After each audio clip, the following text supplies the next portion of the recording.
Hi friends, வாங்க இன்றைக்கி நம்ம தமிழ் குக்கிங் கிச்சனில் இன்றைக்கி என்ன செய்ய போகிறோம் அப்படின்னா Christmas special chocolate plum cake தான் பார்க்க போகிறோம். இது ரொம்ப டேஸ்டியாக பாருங்கள், எவ்வளோ சாஃப்டாக அருமையாக இருக்குல்ல. இதை நீங்கள் ஈஸியாக வீட்டிலையே செஞ்சிடலாம். நம்ம பேக்கரியில் கிடைக்கிற அதே டேஸ்ட்டில் வீட்டில் எப்படி செய்கிறதுங்கிறது தான் இந்த வீடியோவில் பார்க்க போகிறோம். வாங்க இது எப்படி செய்கிறதுன்னு வீடியோக்குள்ளே போய் பார்க்கலாம். வீடியோக்குள்ளே போகிறதுக்கு முன்னாடி தமிழ் குக்கிங் கிச்சனை சப்ஸ்கிரைப் பண்ண மறந்துடாதீங்க. கூடவே இருக்க பெல் பட்டனையும் கிளிக் பண்ணுங்கள். வாங்க ஃப்ரெண்ட்ஸ், இது எப்படி செய்கிறதுன்னு வீடியோக்குள்ளே போய் பார்க்கலாம்.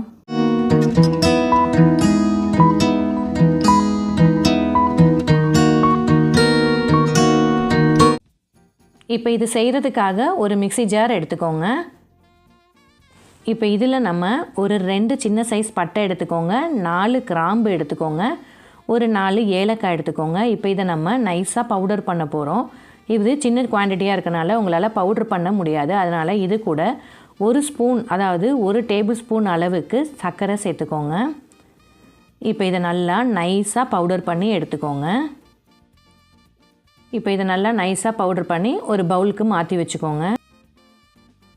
இப்போ அடுத்து ஃப்ரூட்ஸ்லாம் நம்ம ஊற வைக்க போகிறோம். இப்போ இதுக்கு நான் ஒரு 1/2 கப் அளவுக்கு ஆரஞ்சு ஃப்ரெஷ் ஜூஸ் எடுத்துக்கோங்க. அதாவது ஆரஞ்சு பழம் ஃப்ரெஷ்ஷாக நீங்கள் மிக்சியில் அடிச்சுட்டு இந்த மாதிரி ஜூஸ் எடுத்து அதை லைட்டாக சூடு பண்ணிக்கோங்க. இப்போ இதை ஒரு மிக்சிங் பவுலுக்கு நான் மாற்றியாச்சு. ரொம்ப கொதிக்க விடக்கூடாது, லைட்டாக சூடானா போதும். இதில் ஒரு 1/4 கப் அளவுக்கு கருப்பு உலர் திராட்சை எடுத்துக்கோங்க. இது கூட ஒரு 1/4 கப் அளவுக்கு கிஸ்மி பாயாசத்துக்கெலாம் போடுவோம்ல, அந்த திராட்சையும் எடுத்துக்கோங்க. ஒரு 1/4 கப் அளவுக்கு டியூட்டி ஃப்ரூட்டி, இந்த மாதிரி கலர்ஃபுல்லாக கிடைக்கும்ல, உங்களுக்கு விருப்பப்பட்ட கலர்ஸை எடுத்துக்கோங்க. ஒரு 1/4 கப் அளவுக்கு செரி பழம் இருக்கும்ல, அதை இந்த மாதிரி கட் பண்ணிவிட்டு இதையும் 1/4 கப் அளவுக்கு எடுத்துக்கோங்க. ஒரு 1/4 கப் அளவுக்கு இந்த மாதிரி முந்திரி பருப்பை எடுத்துக்கோங்க. அதில் கொஞ்சமாக இந்த மாதிரி தனியாக எடுத்து வச்சுக்கோங்க, நம்ம கடைசியாக சேர்த்துக்கலாம். அதே மாதிரி 1/4 கப் அளவுக்கு பாதாம் எடுத்துகிட்டு அதுலேயும் கொஞ்சமாக இந்த மாதிரி எடுத்து வச்சுக்கோங்க. இது நம்ம கடைசியாக சேர்த்துக்கலாம். இது கூட 1/4 கப் அளவுக்கு கட் பண்ண பேரிச்சம்பழம் எடுத்துக்கோங்க. இப்போ இது எல்லாத்தையும் நல்லா அந்த ஆரஞ்சு ஜூஸில் நல்லா மிக்ஸ் பண்ணி விட்டுருங்க. நீங்கள் ஆரஞ்சு ஜூஸ்க்கு பதிலாக திராட்சை பழம் இருக்குல்ல, கருப்பு திராட்சை, அந்த ஜூஸ் கூட நீங்கள் எடுத்துக்கலாம். இப்போ இதை அப்படியே ஒரு 10 நிமிஷத்துக்கு இதை அப்படியே ஊற வச்சுருங்க. இதை அப்படியே ஊறிட்டுருக்கும்போது நம்ம மற்ற வேலை செஞ்சுக்கலாம். ஒரு கடாயில் 1/4 கப் அளவுக்கு சுகர் சேர்த்துக்கோங்க. ஸ்டவ்வை மீடியம் ஃப்ளேமில் வச்சுக்கோங்க, தண்ணி எதுவும் ஊற்ற வேணாம். இப்போ பாருங்கள், சுகர் நல்லா கரைஞ்சி நல்லா லிக்விட் பதத்துக்கு வரும். அது அப்படியே கலர் மாறி கோல்டன் கலருக்கு மாறி வரும். பாருங்கள், நல்லா லிக்விடாக மாறி வருது. பாருங்கள் கோல்டன் கலருக்கு மாறிடுச்சு. இப்போ இந்த ஸ்டேஜில் ஒரு 1/2 கப் அளவுக்கு தண்ணி சேர்த்துக்கோங்க. ஸ்டவ்வை லோ ஃப்ளேமில் வச்சுக்கோங்க. இப்போ இது அப்படியே கொஞ்சம் கட்டிப்பட்ட மாதிரி தான் இருக்கும். நீங்கள் கிளறி விட்டுட்டே இருக்கும்போது அது அப்படியே நல்லா கரைஞ்சி வந்துடும். இப்போ ஸ்டவ்வை ஹையில் வச்சுட்டு ஒரு 5 நிமிஷத்துக்கு நல்லா கொதிக்க விட்டுருங்க. இது கொஞ்சம் திக்கான பதத்துக்கு வரணும். பாருங்கள், இந்த பதத்துக்கு வந்தோடனையும் ஸ்டவ்வை ஆஃப் பண்ணிவிடுங்க. இப்போ இந்த சிரப் நல்லா டேஸ்ட்டும் கலரும் கொடுக்குங்க கேக்குக்கு, அதுக்காக தான். இப்போ ஒரு மிக்சிங் பவுல் எடுத்துக்கோங்க. அதில் 100 கிராம் அளவுக்கு அன்சால்டட் பட்டர் எடுத்துக்கோங்க. இப்போ பாருங்கள், இது ரூம் டெம்பரேச்சரில் இருக்கணும். இந்த மாதிரி ஹேண்ட் விஸ்க் இருந்ததுன்னா நீங்கள் அதில் கூட மிக்ஸ் பண்ணிக்கலாம். நான் இன்றைக்கி எலக்ட்ரிக் பீட்டரில் தான் மிக்ஸ் பண்ண போகிறேன். இப்போ இந்த பட்டரை நல்லா பீட் பண்ணிக்கோங்க. இப்போ இந்த அளவுக்கு நல்லா பீட் பண்ணி எடுத்தாச்சு. இப்போ இந்த ஸ்டேஜில் நம்ம இதில் நாட்டு சர்க்கரை சேர்க்க போகிறோம். ஒரு 1/2 கப் அளவுக்கு இந்த மாதிரி நாட்டு சர்க்கரை எடுத்துக்கோங்க. உங்களுக்கு நீங்கள் நாட்டு சர்க்கரை கொஞ்சம் குருணையாக இருந்ததுன்னா இதை மிக்ஸி ஜாரில் போட்டு நல்லா பவுட்ரு பண்ணிக்கோங்க. இதை நீங்கள் அப்படியே சேர்த்திங்க அப்படின்னா உங்களுக்கு பீட் பண்ணுறதுக்கு உங்களுக்கு லேட் ஆகும். இந்த மாதிரி பவுட்ரு பண்ணிட்டிங்கன்னா ஈஸியாக இருக்கும். இது கூடவே நம்ம அரைச்சி வச்சுருந்தோம்ல, பட்டை, கிராம்பு, ஏலக்காய், சர்க்கரை போட்டு அந்த மிக்ஸியும் சேர்த்துக்கோங்க. இது கூட ஒரு டேபிள் ஸ்பூன் அளவுக்கு ரீஃபைண்ட் ஆயில், அதாவது வாசனை இல்லாத எண்ணெயை சேர்த்துக்கோங்க. இப்போ இதையும் நல்லா மிக்ஸ் பண்ணி விட்டுருங்க. இது நல்லா பீட்டாகி வரணுங்க. இந்த மாதிரி நல்லா பீட் பண்ணிக்கோங்க. இப்போ உங்ககிட்ட நாட்டு சர்க்கரை இல்லை அப்படின்னா நீங்கள் நார்மல் பவுடர் சுகர், அதாவது இப்போ நார்மலாக இருக்குல்ல நம்ம ஒயிட் சுகர், அது கூட நீங்கள் இதில் சேர்த்துக்கலாம். அதை நல்லா பவுட்ரு பண்ணிவிட்டு இந்த மாதிரி சேர்த்துக்கோங்க. அதுவும் 1/2 கப் அளவுக்கு எடுத்துக்கோங்க. அதுவும் டேஸ்ட்டாக தான் இருக்கும். ஆனால் நாட்டு சர்க்கரை போடும்போது உங்களுக்கு இன்னும் டேஸ்ட் அதிகமாக இருக்கும். இப்போ இது கூட 2 பெரிய சைஸ் முட்டையை இந்த மாதிரி எடுத்துக்கோங்க. நீங்கள் நாட்டுக்கோழி முட்டை கூட சேர்த்துக்கலாம். இப்போ இதில் முட்டை வாடை அதிகமாக இருக்கக்கூடாதுன்னு நினச்சிங்கன்னா இப்போ இந்த முட்டை நம்ம எப்போ சேர்க்குறோமோ அந்த ஸ்டேஜ்லேயே 1 டேபிள் ஸ்பூன் அளவுக்கு வெண்ணிலா எசன்ஸ் சேர்த்துக்கோங்க. நீங்கள் இந்த முட்டையோடு சேர்த்து வெண்ணிலா எசன்ஸ் பீட் பண்ணும்போது உங்களுக்கு எக் ஸ்மெல் கம்மியாயிடும். அதுக்காக தான். இப்போ இதை நல்லா பீட் பண்ணிக்கோங்க. பாருங்கள் கொஞ்சம் லிக்விடாக இருக்க மாதிரி இருக்குல்ல, இது நல்லா பீட் பண்ணும்போது இன்னும் கொஞ்சம் திக்னஸ் கொடுக்கும். பாருங்கள் திக்னஸ் கொடுத்துருக்கு பாருங்கள். இன்னும் நல்லா பீட் பண்ணி எடுத்துட்டிங்கன்னா உங்களுக்கு நல்லா திக்னஸ் கொடுக்கும். இப்போ இந்த ஸ்டேஜில் நம்ம ரெடி பண்ணி வச்சுருந்த சுகர் சிரப்பை இதில் சேர்த்துக்கோங்க. இப்போ இதையும் நல்லா மிக்ஸ் பண்ணி விட்டுருங்க.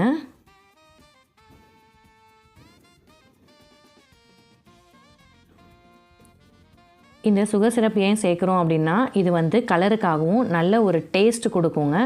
அதுக்காக தான் இது நம்ம சேர்க்குறோம். ப்ளம் கேக்னாலே நீங்கள் இது தாங்க. பாருங்கள் நம்ம ஊற வச்சுருந்தோம்ல அந்த ஃப்ரூட்ஸை அந்த ஜூஸ் இல்லாமல் மேலால் சேர்த்துக்கோங்க. ஏன்னா நம்ம பின்னாடி வந்து நம்ம செக் பண்ணி பார்த்துட்டு ஜூஸ் தேவைன்னா நம்ம சேர்த்துக்கலாம். இப்போ வெறும் ஃப்ரூட்ஸும் அந்த நட்ஸை மட்டும் சேர்த்து விட்டுருங்க. இப்போ பாருங்கள், இப்போ இந்த ஸ்டேஜில் இந்த ஜூஸ் அளவுக்கு நீங்கள் எடுத்து வச்சுருங்க. நம்ம பின்னாடி தேவைன்னா இதை சேர்த்துக்கலாம்.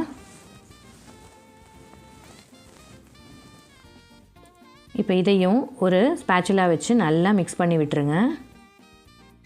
இப்போ இந்த ஸ்டேஜில் கொஞ்சம் லிக்விடாக தெரிகிற மாதிரி தாங்க இருக்கும், அந்த மாதிரி தான் இருக்கும். அதனால் நீங்கள் ஒன்றும் பயப்பட வேணாம். இப்போ இதில் நம்ம ட்ரை பொருட்கள்லாம் சேர்த்துடலாம். இப்போ ஒரு சல்லடை வச்சுக்கோங்க. அதில் 1 கப் அளவுக்கு மைதா மாவு சேர்த்துக்கோங்க. ஒரு 2 டேபிள் ஸ்பூன் அளவுக்கு கொக்கோ பவுடர் சேர்த்துக்கோங்க. இப்போ இதில் ஒரு 1/2 டீஸ்பூன் அளவுக்கு பேக்கிங் பவுடர் சேர்த்துக்கோங்க. ஒரு 1/4 டீஸ்பூன் அளவுக்கு பேக்கிங் சோடா சேர்த்துக்கோங்க. 1/4 டீஸ்பூனுக்கும் கொஞ்சம் குறைவாக உப்பு சேர்த்துக்கோங்க. இப்போ இதில் நல்லா சலிச்சுக்கோங்க. அப்போ தான் உங்களுக்கு எல்லாமே நல்லா மிக்ஸ் ஆகி வரும். கொஞ்சம் கொஞ்சம் சின்ன சின்ன கட்டி இருந்தாலும் அது சலிக்கும் போது உங்களுக்கு இல்லாமல் இருக்கும். அதனால தான். இல்லைனா மாவு உங்களுக்கு கிளறும் போது கட்டியாக இருந்ததுன்னா உங்களுக்கு கட்டிப்படாமல் வரதுக்காக தான் இந்த மாதிரி சலிக்கிறது. இப்போ இதை ஒரு ஸ்பேச்சுலா வச்சு இந்த மாதிரி இப்படி தான் ஜென்டிலாக தான் நீங்கள் இதை மிக்ஸ் பண்ணணும். ஒரே சைடு இந்த மாதிரி மிக்ஸ் பண்ணிக்கோங்க. இதை அதிகமாக கிளறக்கூடாது. இந்த மாதிரி மிக்ஸ் பண்ணுங்கள்.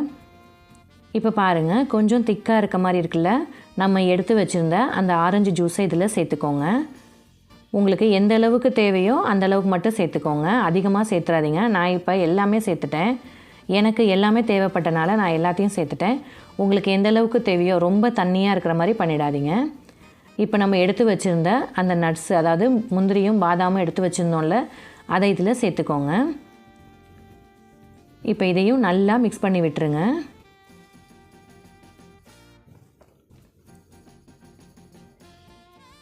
அவ்வளோதான், ரெடி ஆகிடுச்சு. இப்போ நான் கேக் ட்ரே ஒன்று எடுத்துக்கோங்க. அதில் பட்டர் ஷீட் போட்டு வச்சுருக்கேன். அதில் நீங்கள் இதை சேர்த்துக்கோங்க. நான் இன்றைக்கி 7 இன்ச்சு கேக் ட்ரே தான் எடுத்திருக்கேன். அதில் பட்டர் ஷீட் போட்டுட்டு இதை அப்படியே நல்லா இந்த மாதிரி டேப் பண்ணி விட்டுருங்க. இப்போ இதை வந்து ஓவனில் 180 டிகிரிக்கு ப்ரீஹீட் 10 நிமிஷத்துக்கு பண்ணி வச்சுருந்தேங்க. அதில் 180 டிகிரிக்கு 1 மணி நேரத்துக்கு இதை நான் பேக் பண்ணி எடுத்திருக்கேன். இதை அப்படியே நம்ம பேக் பண்ணிக்கலாம். இப்போ பாருங்கள், ஒரு 20 நிமிஷம் ஆனதுக்கப்புறமா இது மேலே நம்ம டெக்கரேஷனுக்காக இந்த மாதிரி நட்ஸையும் ட்ரை ஃப்ரூட்ஸும் இந்த மாதிரி மேலே டெக்கரேஷன் பண்ணிக்கலாம். நீங்கள் ஆரம்பத்திலே சேர்த்துட்டிங்க அப்படின்னா உங்களுக்கு அது உள்ளார மிக்ஸ் ஆகிடும். அந்த மாதிரி ஓரளவுக்கு வெந்ததுக்கப்புறம் ஒரு 10 நிமிஷத்துக்கு அப்புறம் நீங்கள் இந்த மாதிரி மேலே டெக்கரேட் பண்ணிங்கன்னா உங்களுக்கு கடைசியாக வெந்து எடுக்கும்போது மேலே அழகாக தெரியும். அதுக்காக தான் இந்த மாதிரி டெக்கர் பண்ணி எடுத்துக்கோங்க. இப்போ இதுக்கப்புறம் திருப்பியும் நீங்கள் அவனில் வச்சு பேக் பண்ணி எடுத்துக்கோங்க.